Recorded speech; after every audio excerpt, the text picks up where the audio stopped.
Wakati nilipomsikia Bwana, sauti yake ikaita ndani yangu.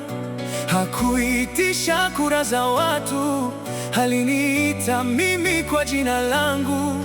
Wengine waliniona si wa maana, walitazama kwa macho ya mwili, lakini agano si mkutano wa hadhara, ni siri takatifu ya moyoni. Ee Mungu, ni wewe uliyenichagua. Agano langu na Mungu ni la milele, si la watu wala si la dunia hii.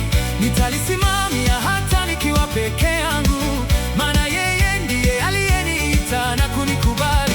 Agano langu na Mungu ni la milele, si la watu wala si la dunia hii.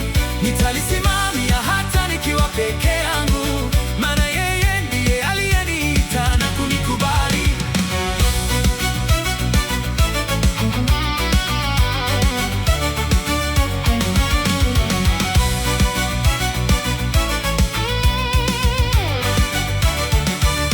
Watu hubadilika kama upepo, leo wanapenda, kesho wanakataa, lakini neno la Mungu halitetereki.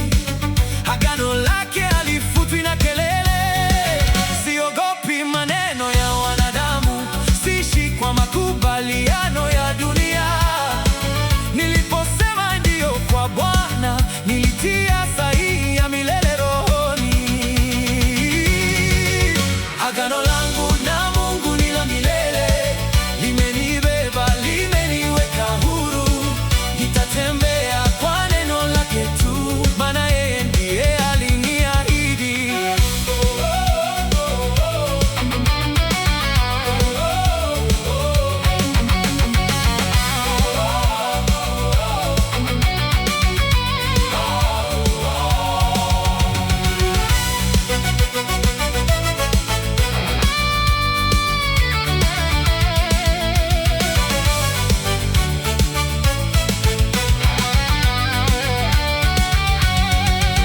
Agano langu na Mungu ni la milele, si la watu wala si la dunia hii. Nitalisimamia hata nikiwa peke yangu, maana yeye ndiye aliyeniita na kunikubali.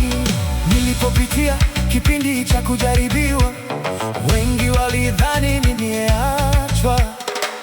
Walicheka wakisema amekwisha, lakini wewe ulinisitiri. Ukasema, mwanangu, simama, maana bado tuna agano, nalo halivunjwi na hayo unayopitia. Hata nguvu ziliponishia zote, neema yako ikanibeba tena, ndipo nikajua